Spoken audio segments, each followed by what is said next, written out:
Okay, hi guys. We are going to continue with the argument building topic. You should have read the three pieces and you should have presented this in class, but we have to move to the online teaching thing. So I'll do like the three readings. I'm going to clarify how the authors build their arguments, how they specified their conceptual framework, and I'm going to leave perhaps the last one for you in order to review and submit in week 10 as it's listed in your syllabus. So we'll start with Ruschenmeier and Huber and Steffen's piece, Capitalist Development and Democracy. And we're going to see how they actually clarified the two concepts of capitalist development and democracy, and how they specified the causal forces in order to link between these two concepts.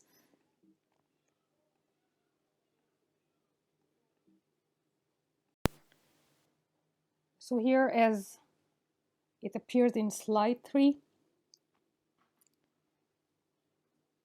they define democracy as a real voice in the collective decision-making of politics. So actually, they focused mainly on the formal aspect of democracy, which is representative, the manifestation of the representative parliaments, in order to give, subordinate classes or powerless people a share or a voice in the decision-making process. So that's why they try to delineate, this conception of formal democracy with other similar concepts like state responsiveness to citizens' preferences and other kind of substantive notions of democracy. And they made it very clear in the beginning that they are going to focus on the formal aspect of democracy, and they specified like 3 main dimensions or criteria against which they can compare or classify different political regimes.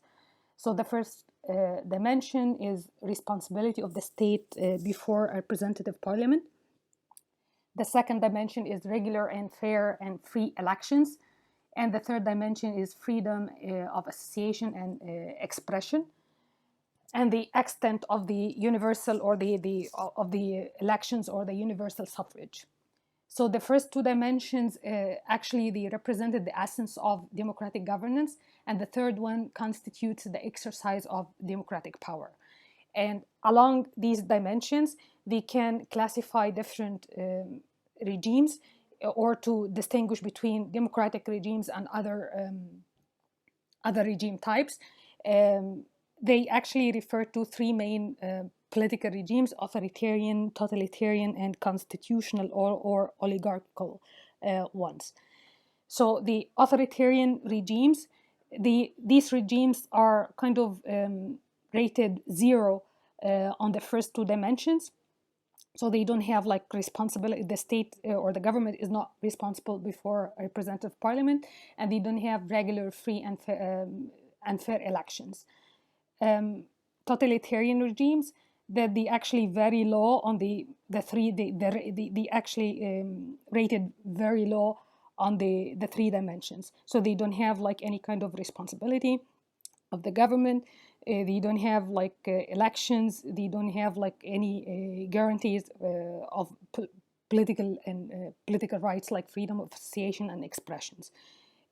Constitutional or oligarchical regimes, they actually specify these regimes that they rank low on the inclusion part, like the extent of the suffrage, for example, that the elections are very limited to particular classes, like dominant classes, for example, and the state is fairly responsible before the parliament, and there is kind of a legal framework in order to safeguard the political liberties, more or less.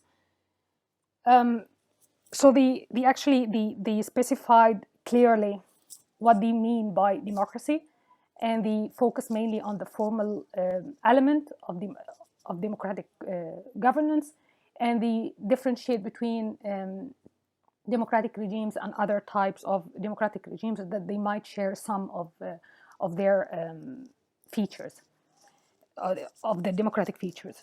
Um, and actually,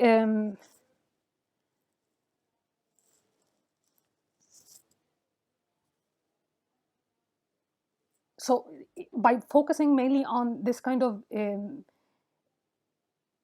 carving out spaces in the decision making process, or having a say in the decision making or policy making processes.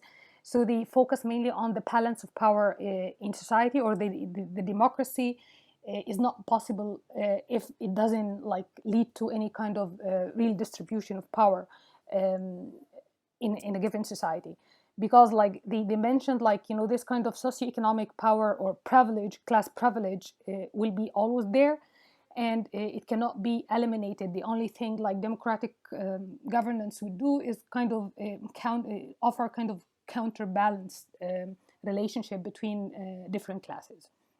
So this is how they define democracy, and how they offered like a clear and specific definition or conception of democracy.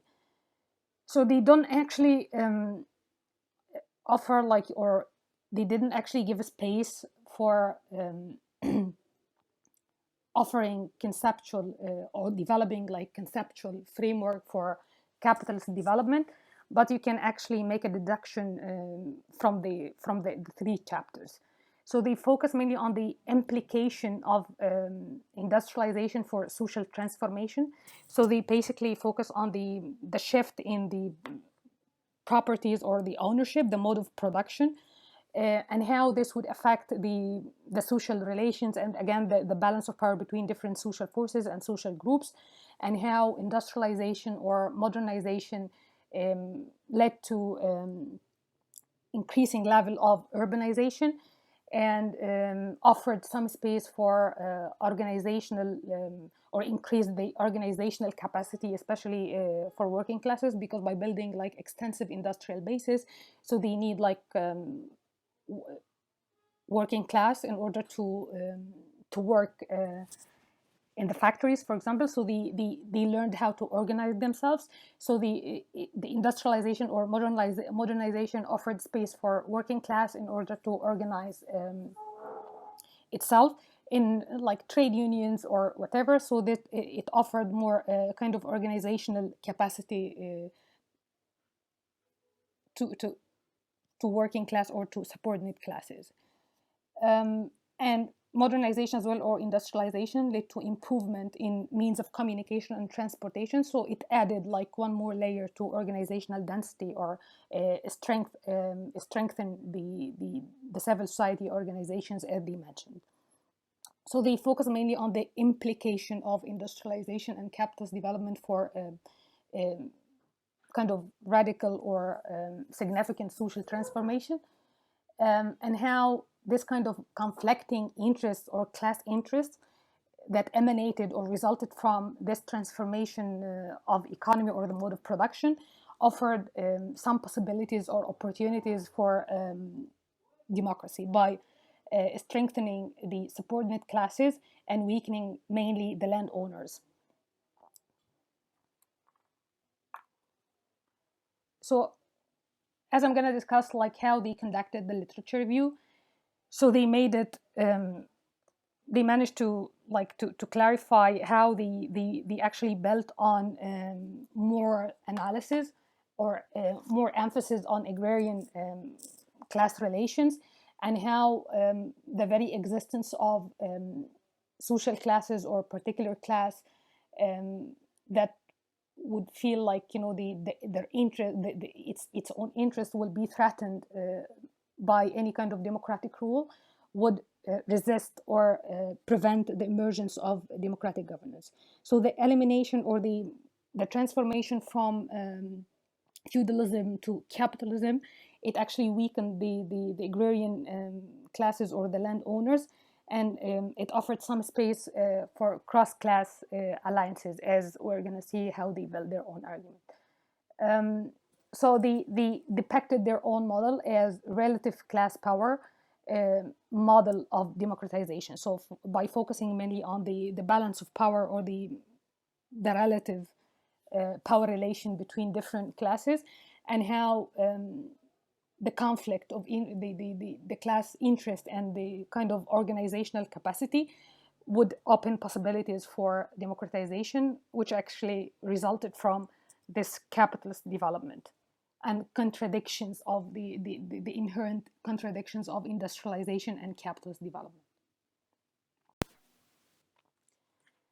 So here in slide 3, so they try to examine the relationship between capitalist development and democracy.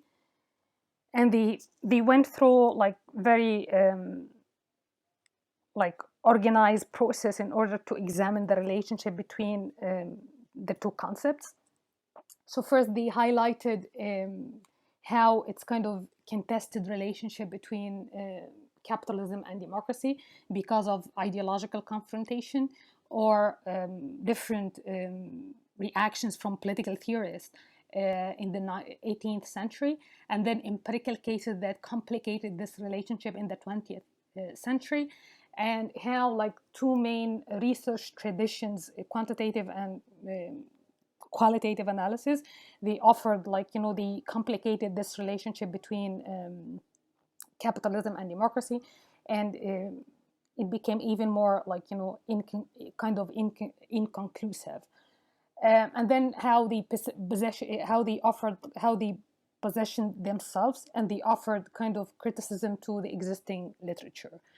For the ideological confrontation, so it's mainly about like the East-West confrontation, and how democracy, like the liberal stand, like made connection between bourgeoisie class and democracy, while like Lenin and the leftist ideology mentioned like democracy, it's kind of proclaimed this rule of majority, and it offered some space for everyone or citizens who actually are eligible to vote in order to have a say in the decision-making process, but it actually protects the interest of the capitalist or the dominant classes. So it was placed under this kind of ideological debate between the East and the West, and then different streams in political theory actually complicated this relationship and made it even more highly contested, even between or amongst many liberal and bourgeoisie conservatives. So they actually highlight, as John Stuart Mill, for example, he offered kind of a vision of disaster, like democracy is kind of offered kind of false rule of the majority, and it actually kind of offered kind of tyranny of the majority, not like real power is really given to all citizens or to the public. At the left of the political spectrum lies Marx, for example. He mentioned like that the universal suffrage, for example, is a major step towards like transformation, from a shift from the capitalist mode of production to establish socialism and the dictatorship of the proletariats. So it was like kind of a vision of hope to Marx, but it was not actually like, you know, democracy in the different. He offered actually different definition of democracy that had like kind of a different ideological content. Empirical cases actually in the 20th century complicated this relationship between democracy and capitalism, because some cases actually offered, they managed to sustain high level of development or capitalist development, and they were placed under the heading of authoritarian regime, most especially East Asia, like South Korea and Taiwan, and in Latin America, Chile and Brazil, for example. They were under harsh harshly repressive military regimes, and they managed to achieve high economic growth as well. Nazi Germany and fascist regimes as well during the interwar period, they managed to sustain high level of industrialization, while obviously the political regimes were not by any means democratic. And then they highlighted two methodological trends or two major research traditions: the quantitative cross section analysis that examined, this kind of relationship or the correlation between development and democracy, and some studies that retreated from this comprehensive theoretical framework, and they focused mainly on particular case studies and perhaps like comparative historical studies. For the quantitative cross-sectional analysis, so the authors here, they accepted the results of modernization theory that actually linked high level of socioeconomic development and democracy, but they offered kind of different mechanisms, and they offered criticism to this functional relationship between modernization and democracy, and they needed to cast a light on or actually to look into the black box, the relation, to unravel, the causal forces or the causal dynamics between democracy and development. So because like modernization or industrialization doesn't carry its own explanation how this actually led to democracy. So this kind of functional or structural functional conception of social order, and this kind of linkage between well-functioning system of well-functioning economic, social, and systems, they are integrated by kind of values and culture, and they made it historically possible or easier to democracy in order to emerge as a functional kind of fit within this advanced capitalist economy. So the actually for the authors, this functional and structural interpretation, they don't actually needs kind of more clarification or more explanation in order to highlight the causal forces that link between capitalist development or high level of social and economic development and democracy. And they highlighted some other like historical studies, comparative historical studies, that asserted or put an emphasis on the complex relationship or the sequence between capitalist development and democratic governance in order to trace the rise of the emergence of democracy within this favorable kind of the timing of the emergence of democracy was linked to timing of development, like favorable historical constellation of conditions that made it like in early stages of capitalist development that offered like more possibilities for democratic governance to emerge. And they tried to position themselves within these two trends or streams in the literature, and by highlighting this kind of contradictions or criticism, and what kind of contribution they would kind of offer, or what kind of gaps they would fill. So actually, in order to do this, they conducted like comprehensive literature review by focusing mainly on these two main traditions: quantitative cross national studies and qualitative or historical analysis of the relationship between development and democracy. This is what we are going to see in some detail now, because it's like we are trying to know how they build their argument, but this argument is not kind of a standalone thing. They had to go through like surveying the existing literature first, highlighting weaknesses or gaps, and what kind of contribution, what kind of questions they they actually asked from this critical literature review, and then how they built their argument accordingly.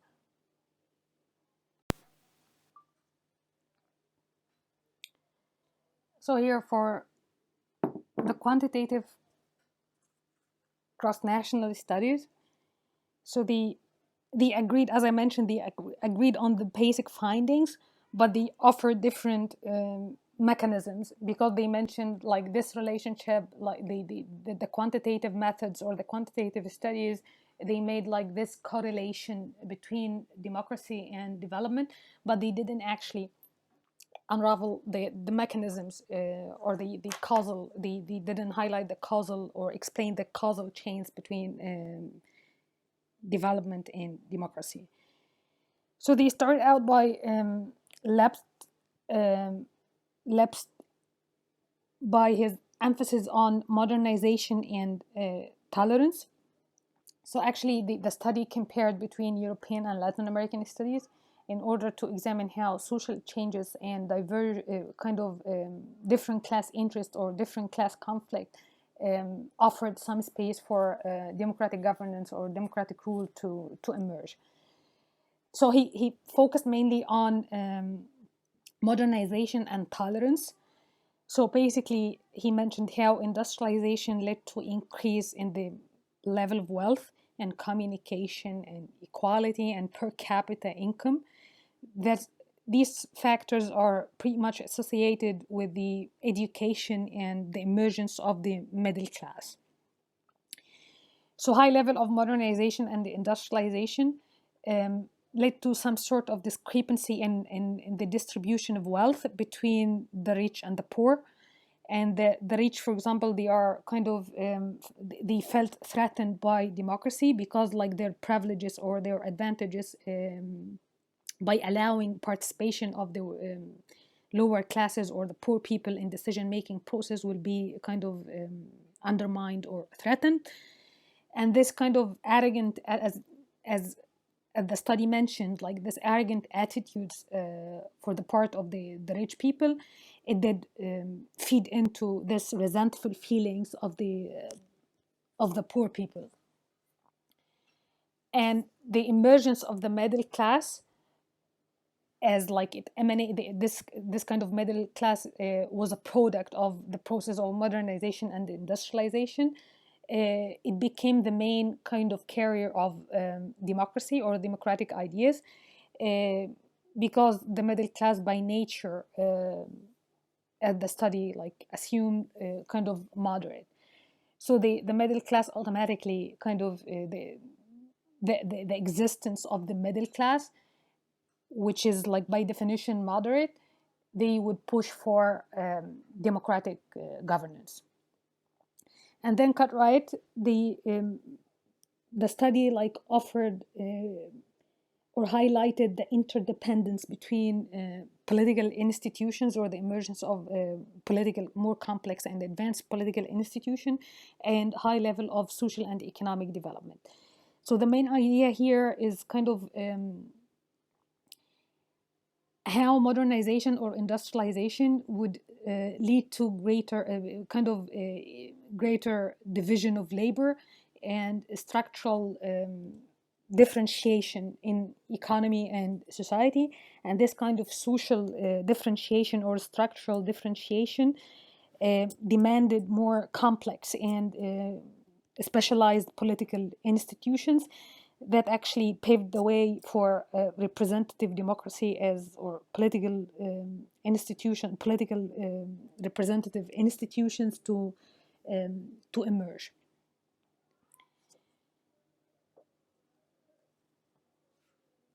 And then they mentioned the study, how the Cartwright and Wiley actually tried to respond to some questions 6 years later when he published the first study on the relationship between social and economic development and democracy. And then this study in 1969, he and Wiley actually they focused on the conditions of regime change from representation over time. So they actually they actually offered like pooled time series and cross-sectional analysis between 1927 1966 in order to the results or the positive correlation between the level of socioeconomic development and democracy, this kind of correlations hold over time. But actually the analysis turned to the changes in the political representation over time in order to answer what accounts for stability of regimes in the face of socioeconomic changes. So why some regimes manage to persist in the face of this social and economic changes, while others actually they didn't manage to survive. And they introduced actually one variable which was the provision of social security. They noticed, or the study actually, one of the main findings was like the change in the political representation was limited to countries that treated law in the provision of social security and high in literacy, high rate in literacy. So the actually the main point here is like this the new variable of social security provisions. It can be explained by two main ideas, like this kind of pressures or unmet like economic demands, or the failure in order to provide social security programs. This would trigger more kind of economic demands, and more pressures, it led to more pressures for change and democratization. They hinted at another idea about the effectiveness of the government, because when the country, or when the government actually offered social security programs, it indicated like the effectiveness of the government in order it had like capable administrative structure and high capability in order to maintain the status quo, or actually it's really powerful to crush any kind of emerging opposition or emerging opponents, or to bribe them into acquiescence. So actually, they introduced another variable, or a new variable, but still like some other questions needed to be answered. And then they shifted from this quantitative analysis with its focus on comprehensive and or kind of generalization results about the relationship between social and economic development and democracy. And they focused mainly on some other studies that represented a retreat from this comprehensive approach to the relationship between democracy and development, and some other comparative historical studies that addressed this kind of relationship between democracy and development. So Bolin, they made like the study actually highlighted the timing of development is very essential in order to understand this correlation, or the relationship, the positive relationship between levels of social and economic development and democracy.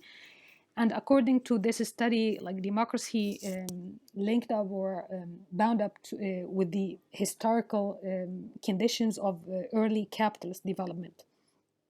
So the flip side of this argument is like the late development countries, they face kind of unfavorable conditions or position in the transnational division of labor in order to guarantee this to guarantee this kind of emergence of democratic governance. Actually, it's kind of contested relationship. The idea developed in like subsequent studies, but the main idea here, it's the timing. They have like some like the early capitalist advancement, they had like kind of privilege or favorable historical conditions that made it possible in order to make like this shift to democratic rule. While latecomers actually they faced unfavorable conditions when they got integrated into the global market, and they became kind of dependent economically on the core or the more advanced countries. They didn't actually highlight the causal relationship, but perhaps because of this kind of rapid changes in late development countries led to high level of repression in order to quell or to crack down on high levels of mobilization. And then the studies introduced kind of new variable regarding the economic inequality, whether or not economic inequality, what kind of association between economic inequality and democracy.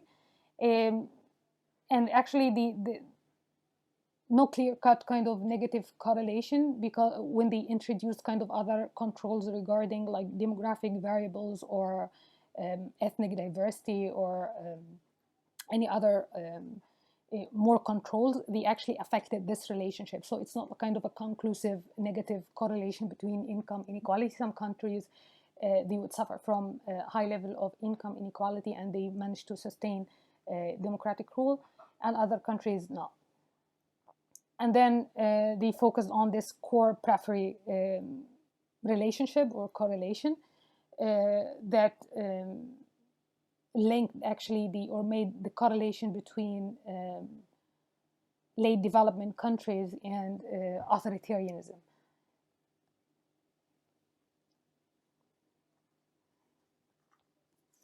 And these studies focused on other geopolitical factors,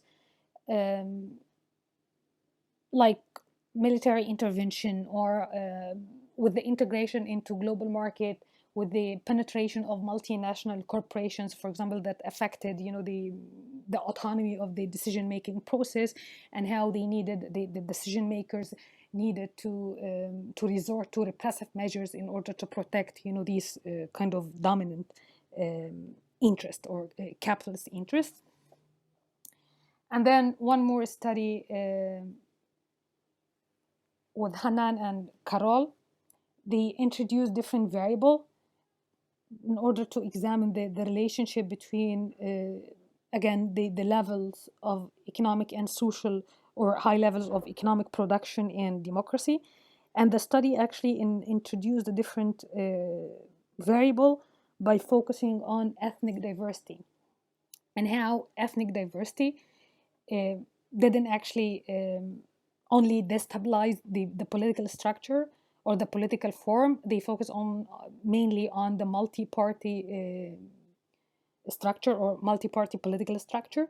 So the ethnic diversity didn't only destabilize the political structure of multi-party systems, but it was actually negatively associated with democracy, because it facilitated this transition out of this multi-party polity or political structure into one party regime. Even like so here, like, one more variable that kind of affected the relationship between levels of economic productivity or productions and democracy. So they need to introduce like another variable that would account for or complicate the relationship between the two variables.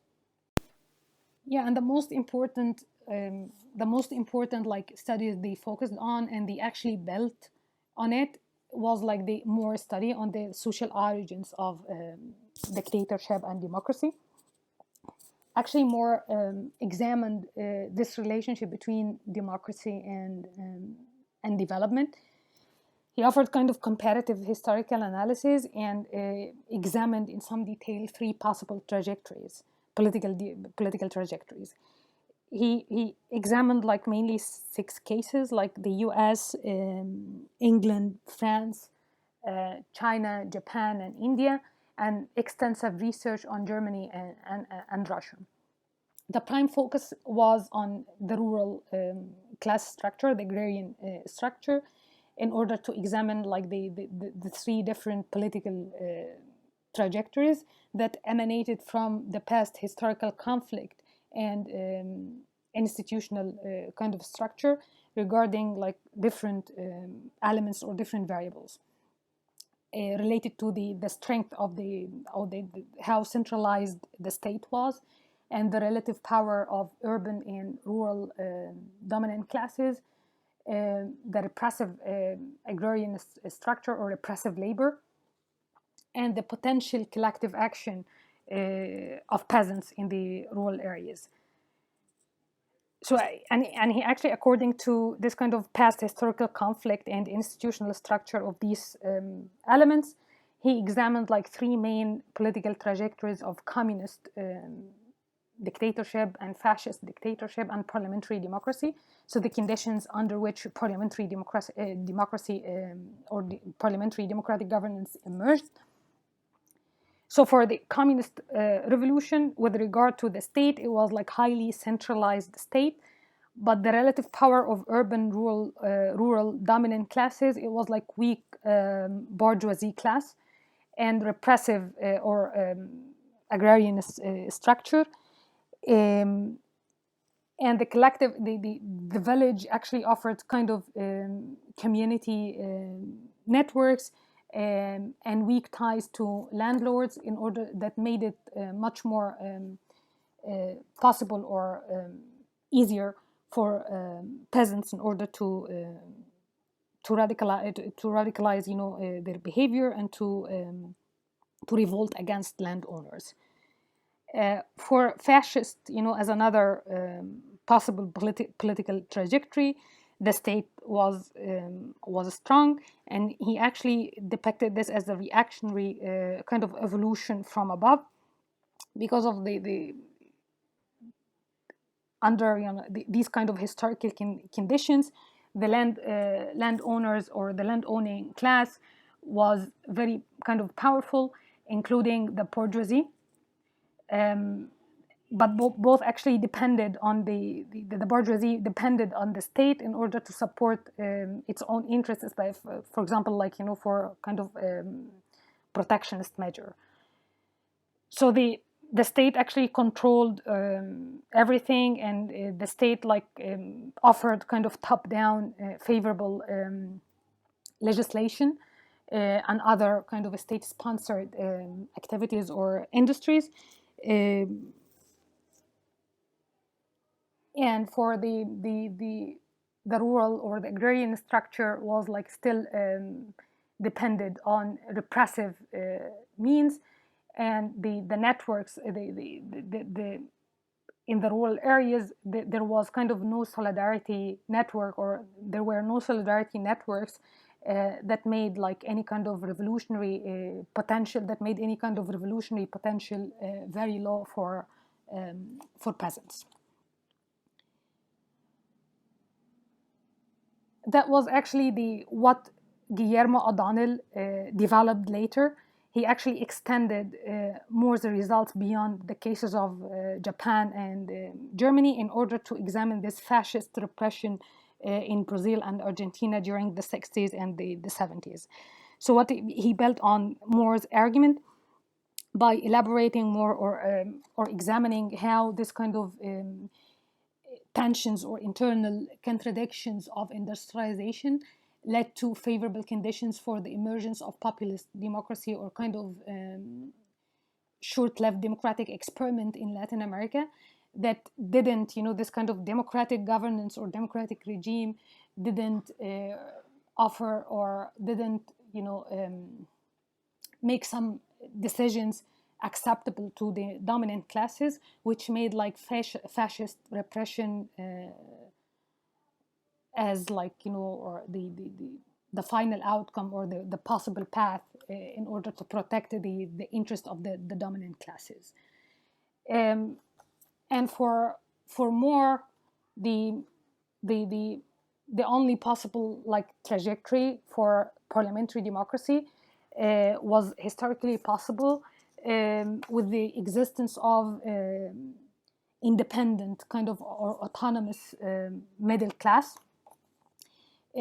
fairly, there was kind of fairly or relative balance of power between the lords and the king, and the bourgeoisie class was strong in order to protect its own interest in the face of the dominant rural classes.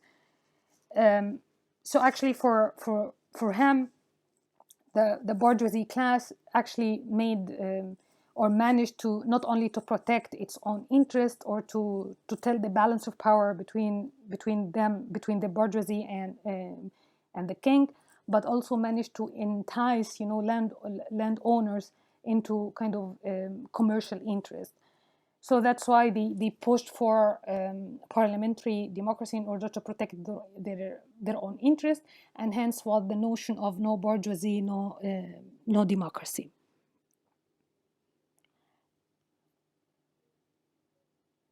And actually, the current study, or the 3 chapters, built on extended actually the Moore's analysis by focusing on the balance of power between social classes, but they actually extended or reached beyond the bourgeoisie, because for them, for the authors, like, bourgeoisie might push for the installation of constitutional or parliamentary democracy, but they didn't actually support any kind of extension of the suffrage to the working class.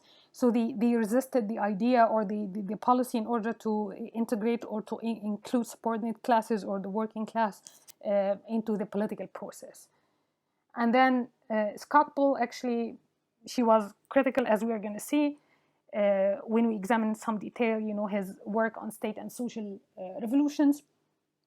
Actually, she focused mainly on the, besides or in addition to this social structure or class relations, she brought the state back into the analysis. So she focused mainly on the domestic power relations and international power relations, and how the state kind of mediated, or like the state actually did cut this across this relationship between different domestic and international power constellations, in order, like, the erosion of the administrative and coercive power of the state made any kind of revolutionary crisis possible, or facilitated the emergence of the revolutionary crisis. We're going to turn to her analysis in some detail, as I mentioned. So how actually they built their own argument. So after conducting this kind of literature review and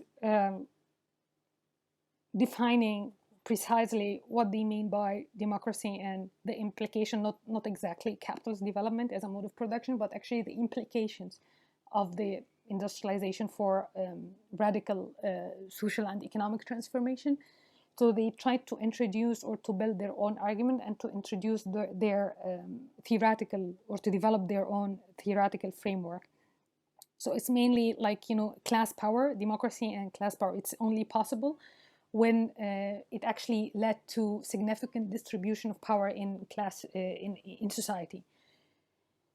So the class power and civil society mediated, this relationship. So the causal dynamics here between capitalist development and democracy is clear by bringing or plugging in the class power and the density, organizational capacity or organizational density of civil society, and how they define civil society organizations. So they refer to all social institutions or associations, formal or informal, that, as they mentioned, quote unquote, they are not strictly production related or governmental in nature. So actually, the under this subheading, they put all formal and informal organizations and associations, especially for subordinate classes.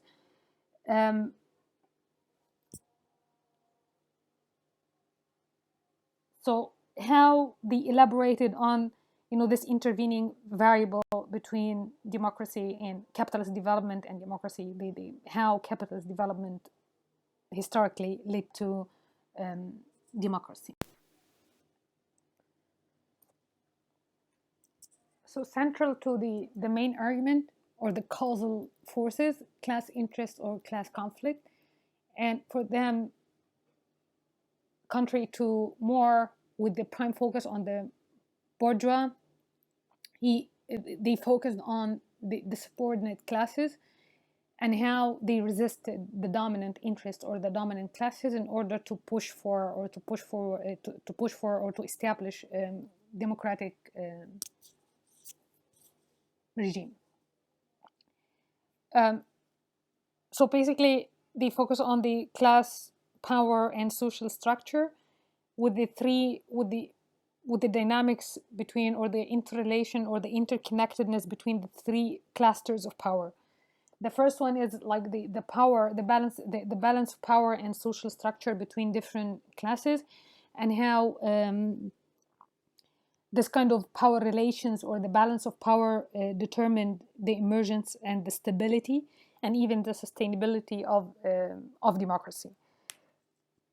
So the existence of like More, the existence of social class, which was like very hard to get placated or appeased, that all the way through would oppose democracy, it would be very difficult to establish democratic regime.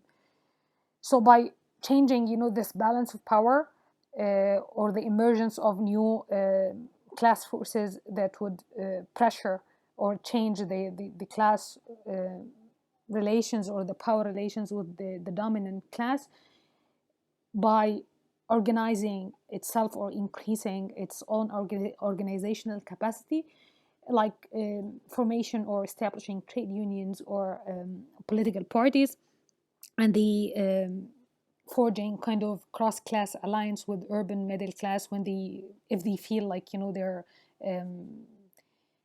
own interests are not gonna get kind of threatened, are not gonna be threatened by democracy. So they might kind of find like a common goal with the working class parties or working class in order to push for democracy. So the key to understand, here the balance of power notion, it's kind of the class interest and the organizational density, and how this would affect possibilities of firstly constituting a kind of collective actor with kind of resources in order to organize themselves and to act collectively, and then to push for democratization.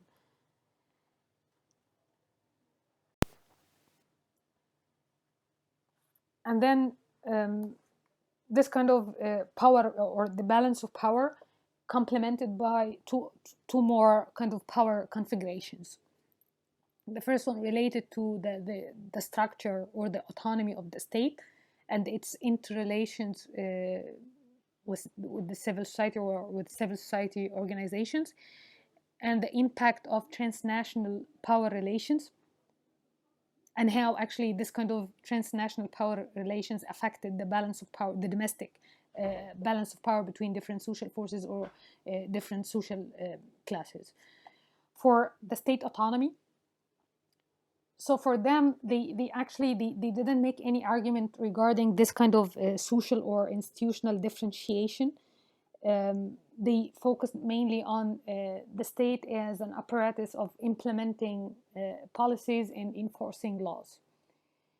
So it's an arena of making binding collective decisions on all social actors or social forces. So it had like the partial autonomy of the state from dominant classes is very is one kind of important component of the argument building here. So because of like Marxist analysis, they would maintain like that traditionally, like they absorbed the state into society. So the state for them was only, for the majority of them, a tool in the hands of the dominant class in order to protect their own interest.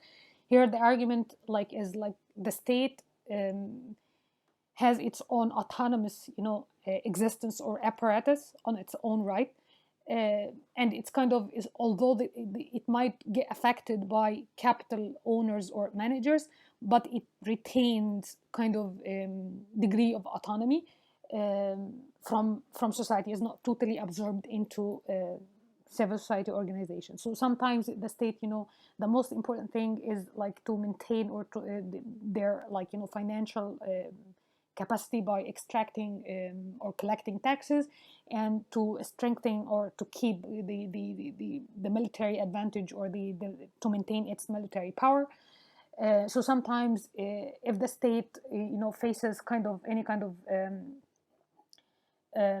pressures from subordinate classes, so it has to offer some concessions in order to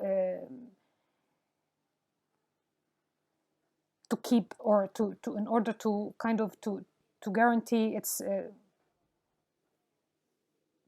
to make sure it can proceed with its main functions, which are mainly maintaining order and maintaining or increasing actually financial capacity. So actually the one important component here is state autonomy. The first component is the balance of power between social classes, and then complemented by state autonomy and transnational power relations. For example, external intervention, or the dependency on external power, it would impose kind of changes, the intervention of the US and the Japan, and how actually it imposed kind of political and constitutional changes after the Second World War. And here we can actually bring this dependent capitalist development, and how this actually affected negatively the late development countries by precluding the two effects of favorable capitalist transformation. Actually delayed this kind of radical social transformation in society, and reshaping the class structure or the social structures, and by actually increasing or strengthening the bonds between domestic interest and international capitalists. They actually prevented the emergence of pro-democracy forces, or they made it possible for the state in order to quell or to crack down on any emerging democratic forces. And then the transnational power relations, we can bring another factor regarding the diffusion of ideas as well.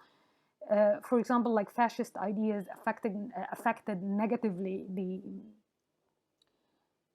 any possibility of the emergence of democratic regime in the interwar period, because of the prevalence of these fascist ideas, and how it attracted wide mass support in some countries.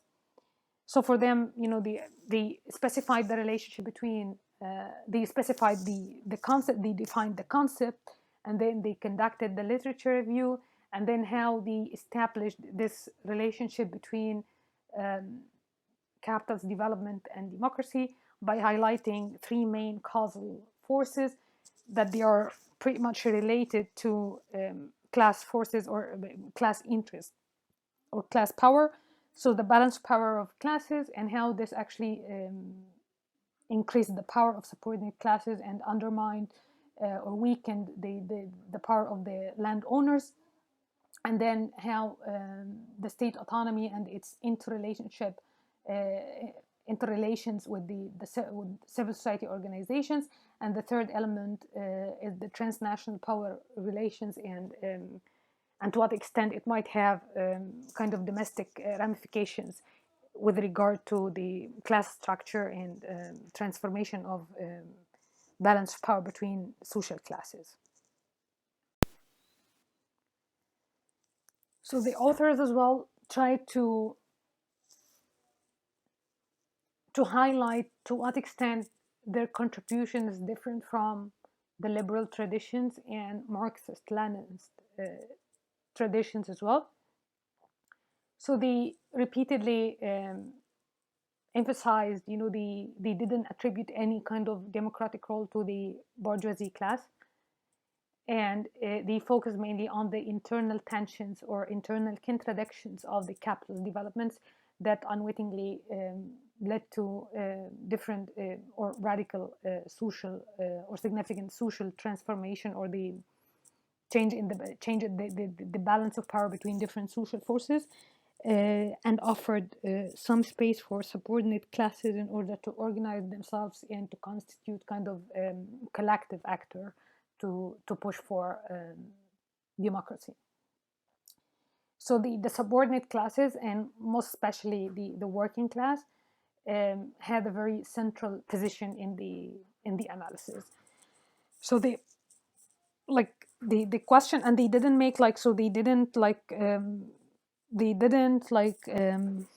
highlight any or they didn't offer any credit to the bourgeoisie class, as Moore did, because they might, they exclude the working class from any kind of democratic framework. And they didn't actually, as well, they didn't highlight any prepossessions, or they didn't buy into any prepossessions about social and structural differentiations. So it's only, again, the contradictions of the capitalist development. So it's different from the studies that focus on the complexity of the institutional configuration that actually emanated from this social and structural differentiation that in their turn actually emanated or resulted from industrialization and modernization. So for them, it's only the internal contradictions of capitalist development that led to the change of the balance of power, or the change in the constellations or the configurations of of the the power relations. The power relations between different classes on the one hand, and between state and these kind of social forces on the other hand, and then how, like, the international power relations as well, and the state position in the international arena actually fed into this kind of democratization pressures, or shifted the balance of power between different social forces domestically. So the question here, should we assume or should we agree that, like, this kind of pro-democracy position of the working class? If so, how can we interpret, like, how can we analyze, or how can we position, like, the vanguard parties or the Leninist, parties and other working class parties in this framework? So actually, the authors themselves, they expected, this kind of criticism. So that's why they mentioned, like, sometimes when the working class, it's kind of conditional stand, like they might have this pro-democracy stand, but actually in cases that you were not mobilized by charismatic authoritarian leaders, or kind of hegemonic political party that was linked to the state apparatus. So again, like, when they mentioned something about the prospects for cross-class alliance as well, nothing was conclusive again regarding the support of the middle class, or the acceptance of the middle class in order to enter any kind of, to establish any kind of alliance with the working class. So it depended on whether or not, they perceived, their own interest would be affected negatively or positively by the establishing or the installation of democratic regime.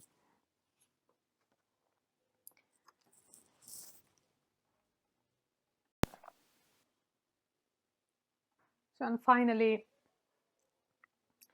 how they actually vindicated, or they justified their reliance on the comparative historical analysis, despite, the existence or the existence of some methodological caveats or criticism.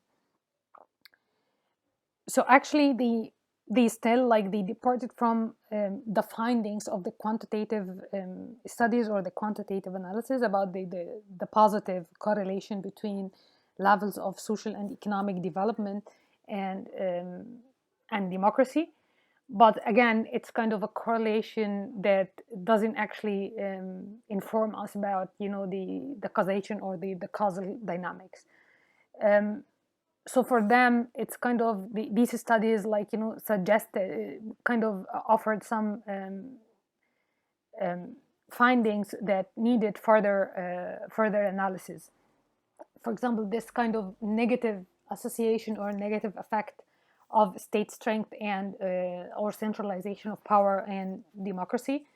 So it needed more kind of elaboration why this highly centralized power had negative effect on democratic possibility, and then the negative effect of ethnic fragmentation and democracy as well, and then positive relation between cultural factors and democracy. Like for example, like some of the studies they surveyed, they made correlation between the existence or the proportion of Protestants and democracy, and the British colonial power and democracy.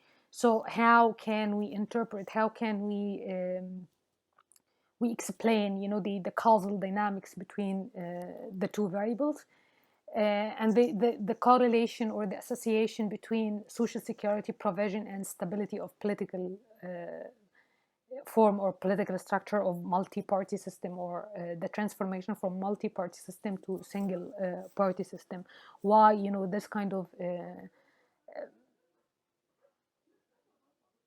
social security provision affected stability or change of representative political forms over time in some countries, while in others, obviously, kind of there was kind of variation. The quantitative analysis couldn't explain or couldn't offer plausible explanation for this. And they made it like as we mentioned in last week actually, or the last lecture, when we made a distinction between inductive and deductive modes. So here they focused on the comparative historic analysis, and they highlighted their analytic induction that would inform or offered or increased the explanatory power of the research design by elaborating more on the processes and the causal unraveling the causal forces. One of the methodological issue here is kind of what's called degrees of freedom. When you have like too many variables, so it's not only like capitalist development, we might have so many other like variables regarding state strength, military intervention, different other variables, and we have like few cases. So we mentioned like we have to take this into consideration. We're going to talk about this in week 10 when we examine in some detail criteria against which or the criteria we need to abide by, or the criteria that would offer some guidance for case selections. And we're gonna go back to the case selection thing, to go back to these studies in order to examine how authors actually selected the cases in order to build the argument and to develop their own theoretical framework. I will actually have some questions for you, and we are gonna have like we're gonna have discussions on online forum on Moodle, for example, in order to answer these questions. What should you do here is like I assume like you should have read actually the chapters. So now like after going through the argument and the literature review and theoretical framework, what kind of criticism or what kind of questions still like you have in your mind, and still kind of some other issues that are not addressed here and you need like which these kind of issues that need further examination. So you can like think about other questions. This study doesn't actually offer answers to the questions you have in mind, and perhaps some criticism. You can offer some criticism to this structural analysis, and more on case selections and kind of other kind of methodological issues when we are going to study in some detail case selections in week 10 and process tracing in week 10. So I'll go through like the other two studies, and then I can like elaborate more on the final or the last slide here, where I put some questions or exercises for you in order to work on. Okay, now we turn to Scalpel Peace chapter, actually from States and Social Revolutions. So here we're trying to know how to, or to see how she actually developed the conceptual framework, how she defined state and social revolutions, and made distinction between social revolutions and other similar concepts. So she basically defined social revolutions as rapid transformations of state structure and class structure, and these rapid transformation or radical transformations carry through pressures from below and basically a class upheaval from below. So she focused mainly on two mutually reinforcing processes of social structural change and political transformation. So social revolutions for her like include two main processes, like transformation, like the transformation of the class and social structure on the one hand, and the political structure on the other hand. And she differentiated between social revolutions and political revolutions and rebellions. For her, rebellions entail kind of share some basic element of like revolt of subordinate classes. It entailed kind of, or usually entail like class upheaval as well and pressures from below. But rebellions don't lead to structural change like social revolutions, that by definition successful ones that brought about different societal structural change and political transformation. And she mentioned something about like political revolutions, that as well these revolutions share or have something in common with social revolutions, which is the transformation of state structures. But political revolutions don't actually include any kind of change in the social and social structures and class conflict. For the state and how actually she defined the state, she adopted kind of non-Marxist stand, because she actually defined the state by referring to the administrative capacity and the coercive organizations. So not as an arena for class conflict or interest conflict of interest between different classes. So the state had kind of partial autonomy from socioeconomic structures. So and she defined the state by referring to the main functions, basically three main ones: maintaining security and order, collecting taxes, and maintaining kind of military recruits. So actually, this is how she like differentiated. She defined social revolutions and differentiated between revolutions, social revolutions, political revolutions, and rebellions, and how she actually defined state and referred to the partial autonomy from the class and the socioeconomic structure. So how she actually established this kind of connection or relationship between state and social revolutions. That was part of her effort in argument building, as we're going to see. But before that, she tried to as well, like, to conduct kind of literature review in order to position her study and in order to highlight the main contribution of her comparative historical analysis of state and social revolutions.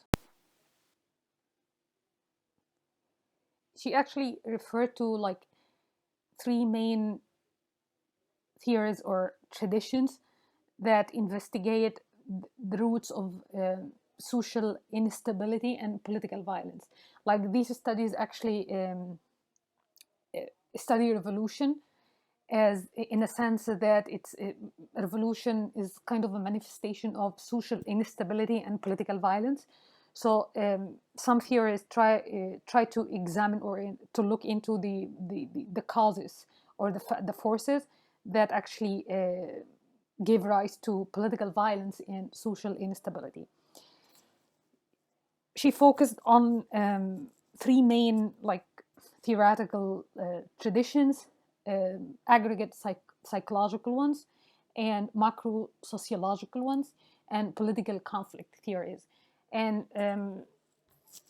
she tried to offer kind of critical analysis, to the main premises of these theories. And she tried to offer, like, what kind of contribution her theoretical framework or her analysis would add to these theories. So for her, like, the aggregate psychological theories, like Gur in his piece, Why Men Rebel, the main focus on the psychological motives of engaging in political violence activities. So why actually men like engaged in violence or political violence, and why Men Rebel developed, this theory of relative deprivation theory. So meaning, like, people would engage in violence or violent activities when they feel like, they actually get less than what they see or what they see that they are entitled to.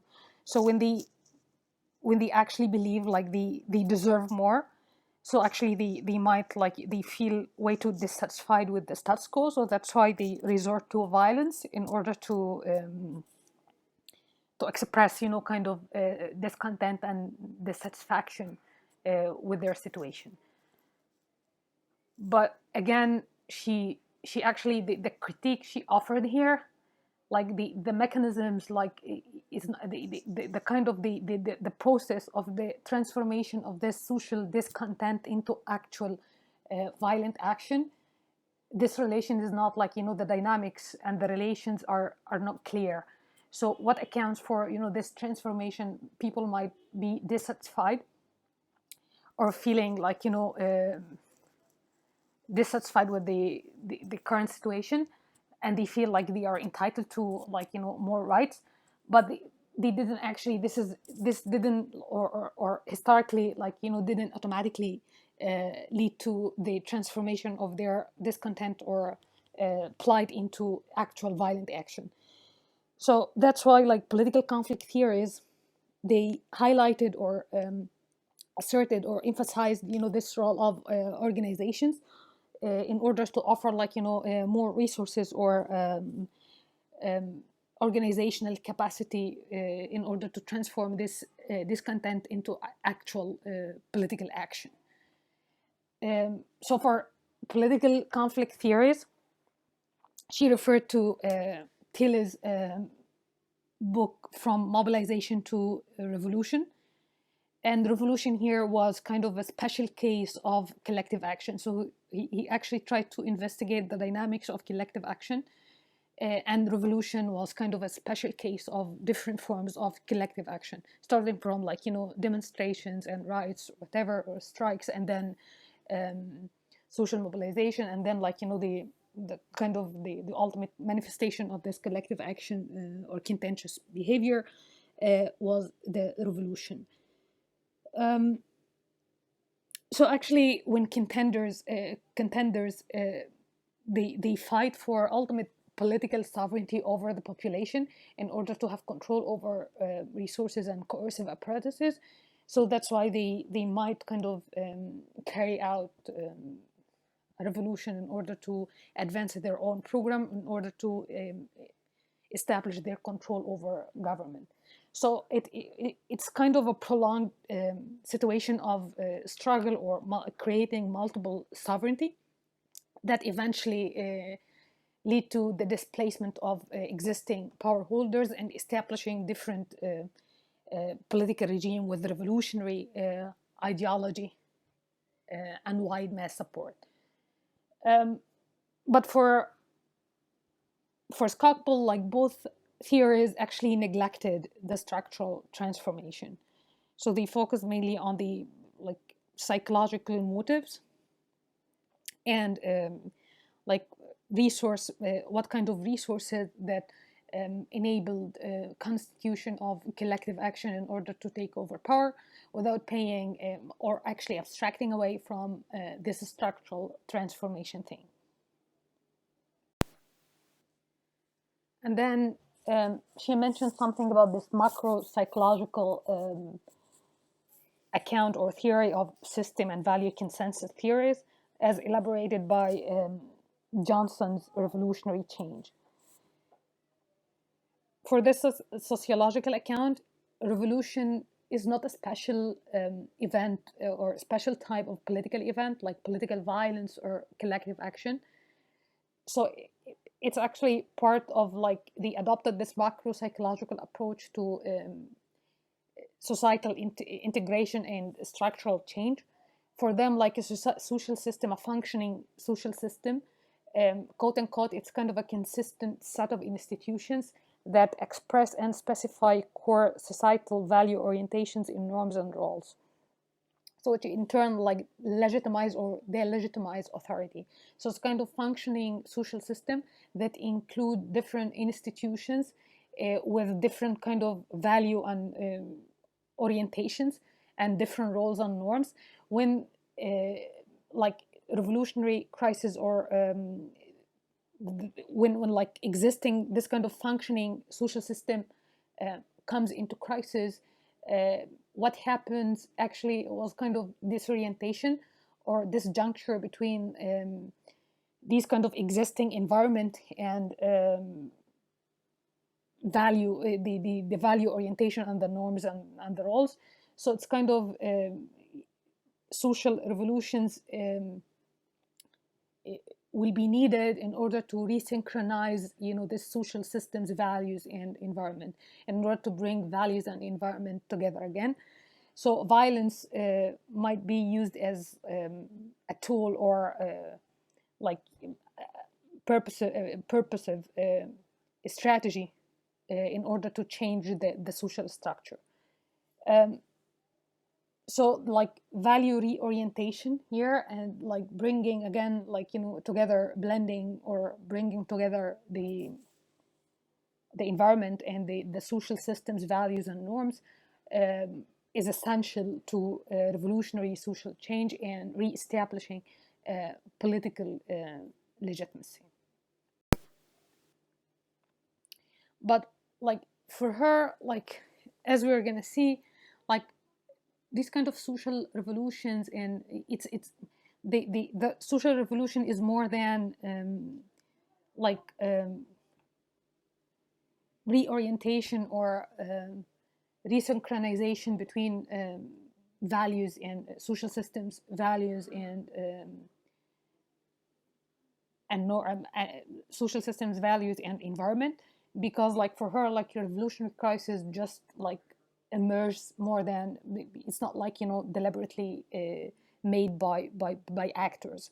So that's why she made it very clear in the beginning that she actually embraced this macro structural or Marxist analysis in order to explain social revolutions in the cases she selected. So she examined like the macro structural and historical context and based her analysis on Marxist theory of mode of production and class relations of property ownership and surplus appropriation. So for her, like, this kind of macro structural and historical change happened with the disjuncture between the mode of production and class relations. So this kind of disjuncture intensified class conflict and led to kind of self-consciousness for class action in order to carry out a revolution. So, but she actually complemented this structural or Marxist analysis with the political conflict perspective, because she needed to examine like how this class conflict developed in the course of the revolution or during the revolutionary path, and the conditions and the timing when these class members effectively decided to organize themselves and to fight for their interests. So it's more like, more than like self-consciousness, in order to, that cannot be translated automatically into particular action. So it's kind of how and when class members effectively organize themselves in order to advance or to fight for their interests, and how this intensification of class conflict developed during the course of during the revolutionary course. So departing from the idea that revolutionary crisis emerged and it's not like deliberately made, she actually emphasized, or she did cast light on three main assertions. This kind of structural perspective in order to focus on the causes and processes from non-voluntarist point of view, and then the international structure and the world historical development. So it's not only like this kind of domestic dynamics of class and social transformation or class structure. So the positionality of the state within the international structure, and the state itself, what will happen to its coercive and administrative apparatuses. So like these kind of three main pillars she established in order to examine the relationship between the state and social revolution. So actually she reached beyond this kind of structural and social transformation, and she offered kind of criticism to more as well, in order to focus on the international structure and world historical development, and the state itself, what actually caused the collapse of its coercive and administrative organizations. So for the structural perspective, she had kind of an issue or a problem with this generic model of social revolutions, like this kind of the path from like social system changes or crises, and then how this would trigger kind of wide grievances and dislocation of the especially subordinate from powerless or subordinate classes, and this will develop like automatically like new class or group interest, and this would carry a potential for collective action or collective mobilization. So mass-based movement would overthrow the dominant class and establish its own authority and government. But the question is like, under what conditions or what kind of causal conditions, the necessary causal condition that led to like, this kind of eruption of mass-based movement and establishing different kind of authority. For her, like, something like that never happened unless like it accompanied by diminishing or erosion of the coercive and administrative structure of the state, in order to establish another authority, or to dismantle actually the old regime, or to discredit and to overthrow like the dominant class. The new social forces they needed to occupy, these kind of administrative structure and coercive organizations. So they had to sever their control over and to assume the functions of the state. So this kind of element or pillar is complemented by two more pillars or elements, international one and the state one.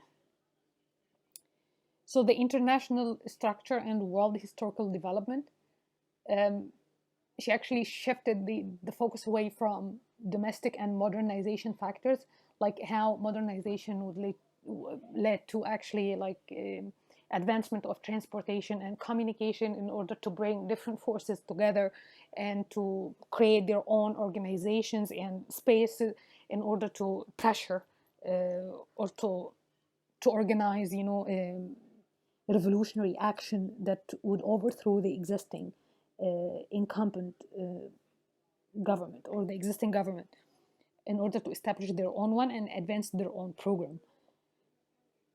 So she just shifted away from this exclusive focus on domestic elements or domestic factors on modernization, basically like the repercussions of modernization for social transformations. And she mentioned capitalism and military competition are very kind of the relationship between there is a link between capitalism and military competition. It's kind of intertwined relationship. So the military kind of relevant strength of the state and international advantage of the state are very crucial in order to determine the international economic position of the state that actually might accelerate the process of revolutionary crisis. So this kind of unequal competition or competitive transnational interactions might lead to this military defeat or this kind of unequal or uneven relationship between domestic and international forces because of they compete over whatever market or different properties. This might lead to emergence of revolutionary crisis. Some domestic forces or emerging revolutionary forces would capitalize on in order to advance their own program and to dismantle the old regime institutions. Yeah, and that's why she came to the third one, how the state actually and its administrative and coercive apparatuses mediated this power constellations of the social structure and the international structure, because actually if it's kind of axiomatic if we mention no regime would actually survive any kind of mass mobilizations or masses that were widely kind of consciously disgruntled.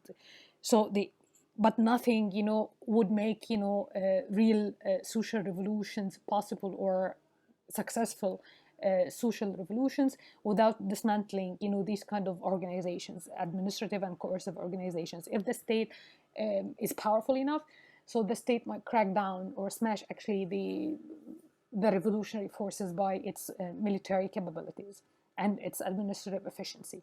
So the erosion of these military capabilities and administrative efficiency are important in order to speak of any kind of successful social revolution or successful investment or capitalization on a revolutionary crisis.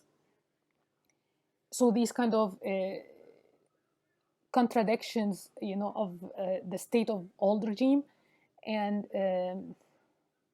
vanguard, parties' goal of establishing centralized army and administrations.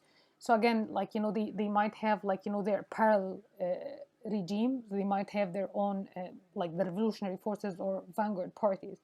They had like their own centralized military or army, and their own kind of administrations in order to take over power centers. So any kind of class upheaval from below intertwined actually with the collapse of the state organizations. So the three elements or the three dimensions actually the mutually complement each others. So it's not it's like the class structure or the social structure, international structure, and the state, apparatuses as well. I mean, we can go into like the third reading, the chapter by Wickham Crowley, and then I'll ask you to make a comparison between like Skocpol and on state and social revolutions, and Timothy or Wickham Crowley chapter on guerrilla movements and successful, guerrilla movements in Latin America. What accounts for their success and failure, and to what extent they have kind of similarities or commonalities of the analysis, and to what extent they differed from each other. So now we turn to Crowley in Winners Losers piece on comparative sociology of Latin American guerrilla movements.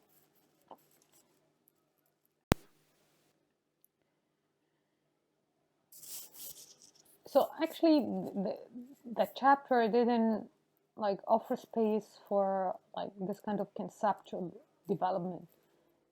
So it didn't really offer kind of conceptual framework, but you can like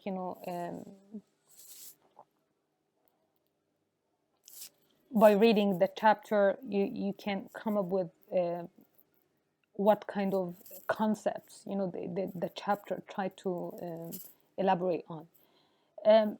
So basically, he examined the origins and the context of the guerrilla movements in Latin America.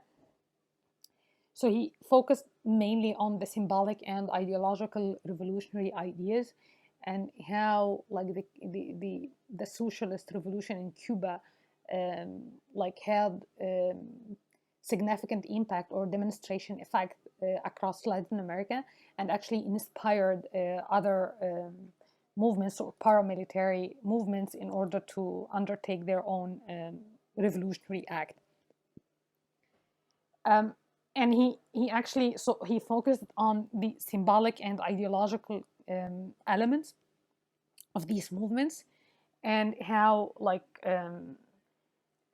the Cuban the revolution in Cuba like kind of set the standards for them. And he made a distinction between these kind of revolutionary movements in the 60s, and the others emerged in the 70s or in the 80s. So in the 60s, actually, they were inspired by Cuban revolution, and it was like kind of a reaction. These revolutionary actions was kind of a reaction to the reimposition of non or counter-revolutionary government during the 60s. And later, it was like, the emergence of guerrilla movements was kind of a reaction to the persistence of the old regimes. And he actually emphasized old regimes in a sense like they were kind of very closed political system, and they offered actually roughly no space for political participation.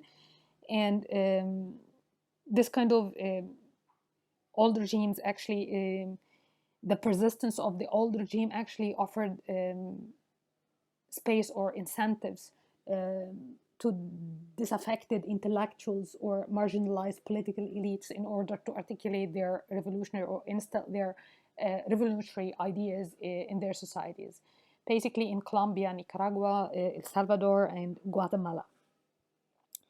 So he firstly investigated these kind of conditions under which, or the conditions that actually affected the variation of the varied, as he mentioned, fortunes of guerrilla-based revolutions.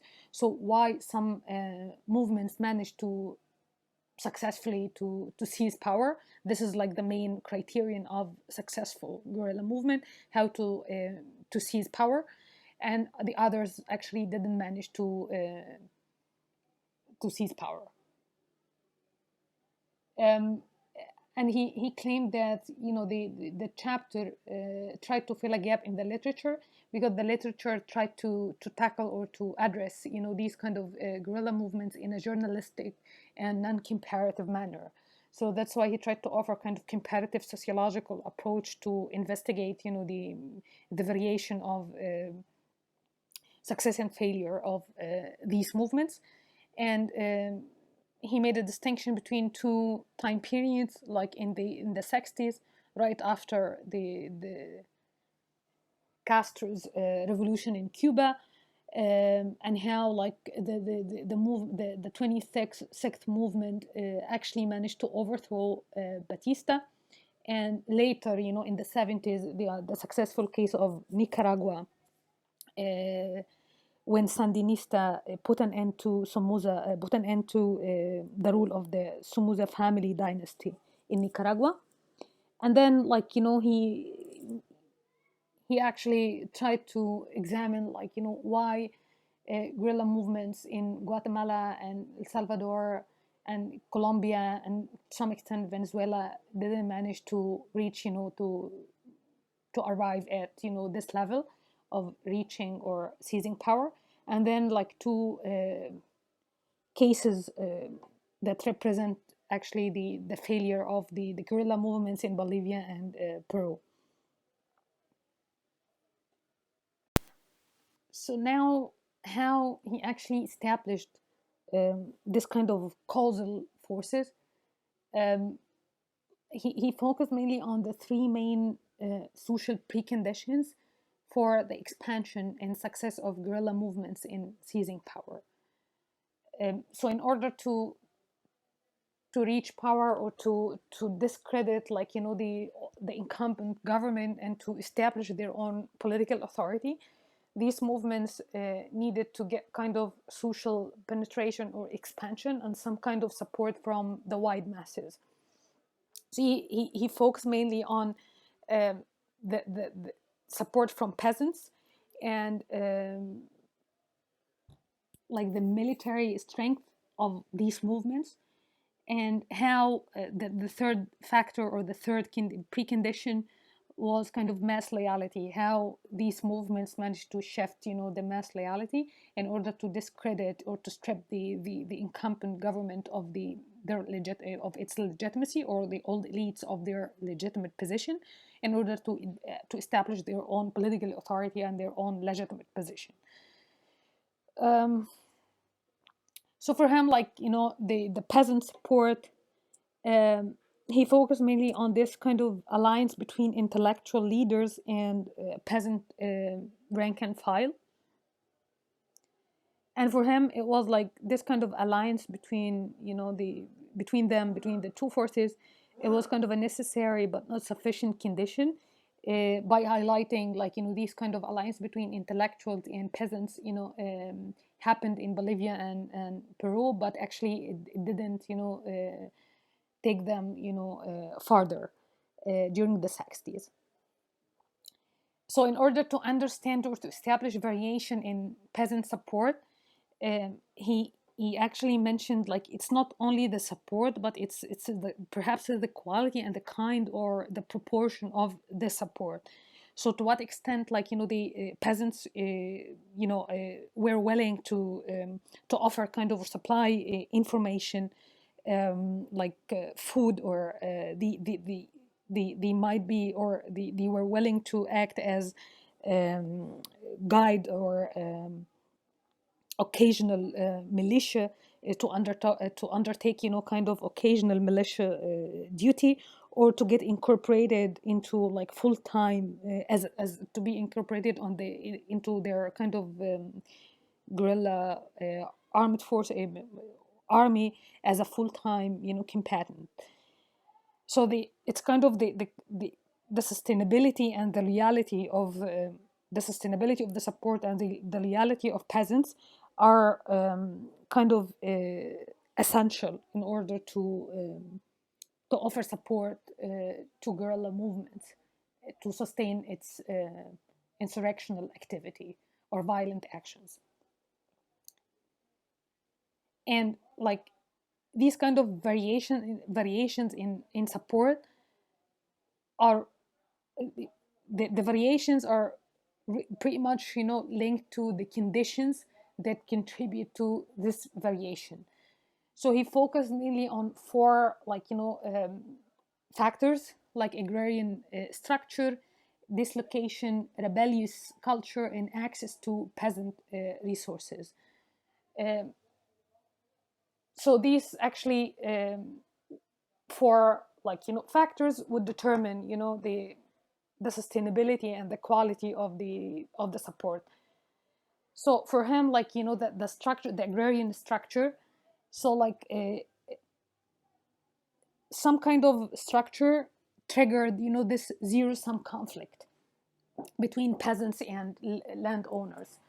So in this kind of agrarian structure, peasants were more willing to support guerrilla activities in order to dismantle the existing power structures, like sharecroppers and migratory estate laborer or land squatting.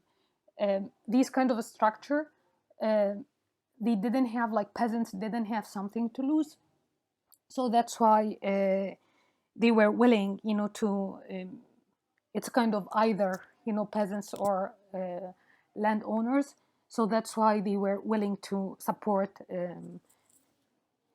guerrilla movements in order to change the existing system. So, for example, in Colombia, the expansion of the change of the agricultural structure towards coffee, it created kind of more colonization or more displacement of peasants. So that's why they were inclined to join militia actions or to get incorporated into paramilitary organizations. And Sandinista, for example, like in Nicaragua, this kind of shift in cattle ranching, in Nicaragua, it offered kind of permissive or more conducive environment or structure for peasants to join, Sandinista movement. Dislocation as well. So through legal or extra legal assaults on landed security of cultivators. So if the state allowed, through legal channels or extra, legal channels to that actually threatened, this landed security of cultivators, this would lead to displacement and dislocation. So that's why, it offered, kind of recruitable peasants for guerrilla movements in order to support their action against the old regime. And they might have, this kind of, because of this relationship with the alliance with the intellectual leaders, so they have kind of rebellious culture as well. So they might have their ideological framework or ideational force in order to sustain their violent actions. And availability of resources as well, like availability of political parties that they might forge an alliance with peasants in order to sustain or to offer kind of sustainability to their action. And sometimes they gained the Catholic Church support, especially from progressive wing or liberation theology wing in the Catholic Church that offered more legitimacy to their action. Yeah, and needless to say, in order to sustain paramilitary action or insurgency action, So the guerrilla movements, they needed kind of level of military strength in order to maintain their internal solidarity and to sustain, kind of funding or financing, their activities, and to fend off, other, like, financial effort for counter insurgency actions, like especially from the United States, that supported, some counter insurgency groups in order to quell or to put an end to left wingers or guerrilla movements in Latin America. So the internal strength, actually, or the internal solidarity and the military strength, in some cases, especially like, in Nicaragua, they managed to mitigate, any kind of external financial support or military aid. But actually it led to like severe and brutal civil wars in El Salvador and Guatemala as well. So military strength is another, like, important component or important precondition. And then in order to establish their own political authority or to have their own, government, they need to get, like, the mass loyalty, to shift the mass loyalty away from the incumbent or the existing government in order to establish their own one. So they might do that through, or historically, actually, in successful cases, they did that through, like, establishing cross-class and multi-institutional support. So in order to do that, like, guerrilla movements try to change the discourse or the rhetoric in order to attract more adherents, like, or potential adherents and more supporters. So in order to win the progressive wing in the Catholic Church, to their side, so they downplayed, this Marxist element or Marxist rhetoric in order to get the support of the advocates of liberation theology in the Catholic Church. And actually, in Cuba and Nicaragua, like, the movements, they had, like, their media, the access to media, or their kind of media outlet in order to disseminate, their own revolutionary ideals, like La Prensa and Bohemia, for the case of, like, Cuba and Nicaragua, Sandinista in Nicaragua. So in the other cases that they failed, to seize power, they didn't manage to shift the mass reality because of the, like, the ploy of the government, that the government actually intervened by offering some electoral and reform programs, like land reform programs, in order to offer, lands for peasants. So that's why they undermined, the government actually undermined, the support base for guerrilla movements in the rural areas. And it offered, kind of elections in order to expose, different image of in order to bring in, some sort of political legitimacy to the established authority. So actually, they didn't manage to shift any kind, to get, like, more mass support in order to deprive, the current or the existing ruling elite of any kind of mass support. Or the government, by doing that, like by offering some electoral and agricultural or land reform programs, it actually fragmented, any kind of alliance built between guerrilla movements or the leaders and peasants.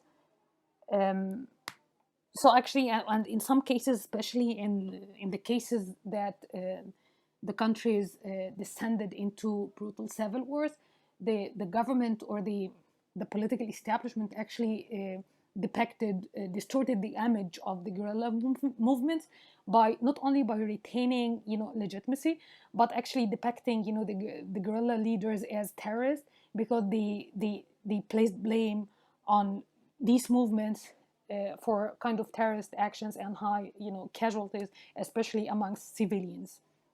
So that's why they didn't manage to discredit, the current or the existing power power structure, or to strip incumbents of legitimacy and to replace, to replace it with their own government as a legitimate one. So according to the chapter, by in offering some details on some movements, some guerrilla movements in different countries in Latin America, and highlighting successful cases. For him, revolutionary, like any kind of political act, it's kind of art of what's possible. It's kind of a possibility, and this kind of revolutionary possibility kind of can be circumvented by any kind of political social cause or political maneuvering of different regimes.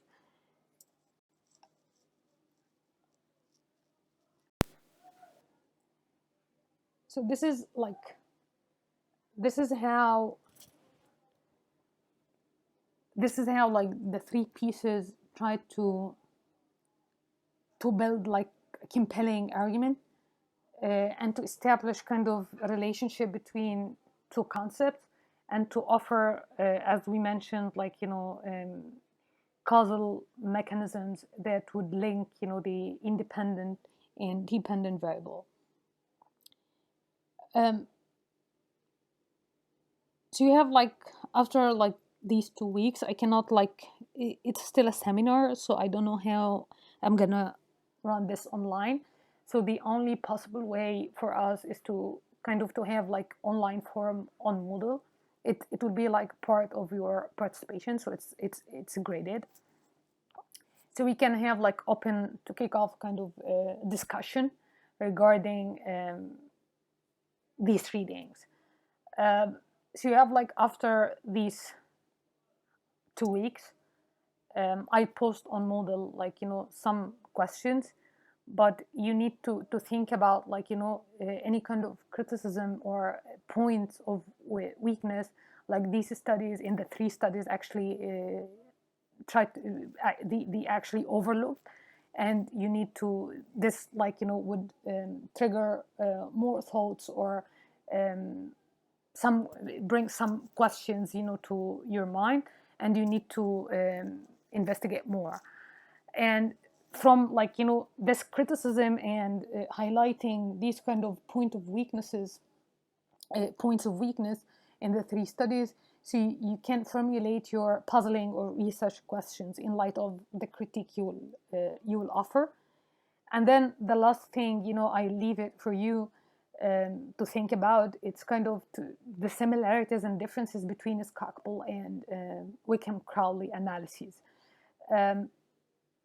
They both kind of adopted a structural, approach to kind of social revolutions, and they highlighted, the emergence of this kind of revolutionary crisis, and they have different perspectives on preconditions and historical development of these kind of structural analysis. But you can think through these kind of 2 different analytical framework with different application to different countries. But we are going to leave the selection of the countries to the case study weeks.